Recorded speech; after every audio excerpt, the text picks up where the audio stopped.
I came across a story today based on my interests, I guess. I'm not familiar with Petapixel. I'm not sure what kind of news organization they are or anything like that. But regardless, what we've got here is a banger of a story out of Germany, where a German photographer enters himself into a photography contest and, of course, uses AI art. So you got a German photographer who enters this photo amongst others. He calls it the electrician, and the guy's name is Boris Eldagsen, which that'll be a little bit more relevant in a few moments here. Puts everything under a title called Pseudomnesia Fake Memories, which of course is a pseudo memory of fake memory, such as a spurious recollection of events that never took place. The images, of course, being co authored by AI, hence me covering this story. And it goes on to say that he uses, 20 to 40 different iterations, in painting, out painting. He proposes that AI is going to eventually replace photography. Now, you might have heard me say before that this was a photography contest, not a digital art contest. And this guy, of course, entered AI generated art into a photography contest, which I'm not really sure if that was allowed in the first place. But these images that, of course, are not photographs go on to win first place in the creative category.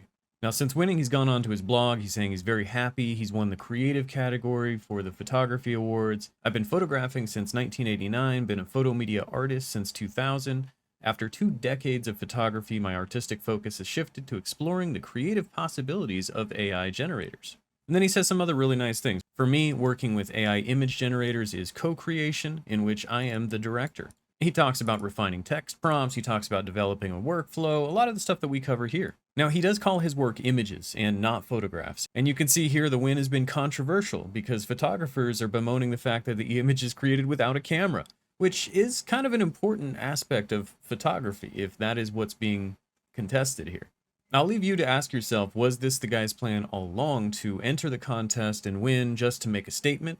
But long and short of it is he's refusing the prize, and he's basically taking a stance and saying that, he did all of this to make a statement, to bring attention to the fact that, and he's being very blunt, AI is not photography, therefore I cannot accept the award. To which I immediately ask myself, well, then why did you enter the contest? Either the contest allows for AI generated art, and this was a completely fair victory, or it doesn't allow for it, and this wasn't. But it's weird to strap rockets to your legs, win the swimming competition, and then say, you know what? I was doing this to make a statement about rockets. I mean, my biggest takeaway from this is, his statements here. With my refusal of the award, I hope to speed up this debate. I understand the pros and cons of this debate and will be happy to join the conversation. And the image on your screen right now kind of tells a whole story about a guy who's paying a ton of money to rent a tux, to fly out, and he's doing all this to travel to a contest that he feels that he's cheating for, apparently. And you have to wonder if he's doing all of this to create a controversial story in which he is starring. I mean, the image that we're looking at was taken by him, according to the website. Now, this is where the story takes a really awkward turn because he decides to jump up on stage and give a speech that he wasn't invited for. He said he made an assumption that because he had won in this category, he thought he was going to be able to speak, but that didn't happen. He starts talking about how no one was interested in communicating with him, and it was only after he'd done all this that he realized he'd been deleted from everything on the website. This was apparently an image that was on the website originally, and then this is what they replaced it with by the time he was done with everything.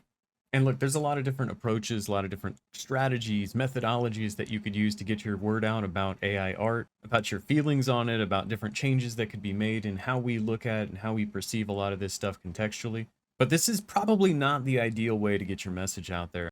So yeah, I hope you enjoyed this brief, weird little news story for today. And stories like this are always great to see what your thoughts are, what's your take on the situation. Do you think he was right to enter the contest in the first place? Do you think he should have accepted the prize? Was this the right way to make a statement? I think we know the answer to that one. But if you have a different opinion, we'll see in the comments below. Your likes and subscriptions do a lot to help this channel continue to grow and evolve, and I always appreciate that time and interaction from each of you. But as for today, thanks for watching.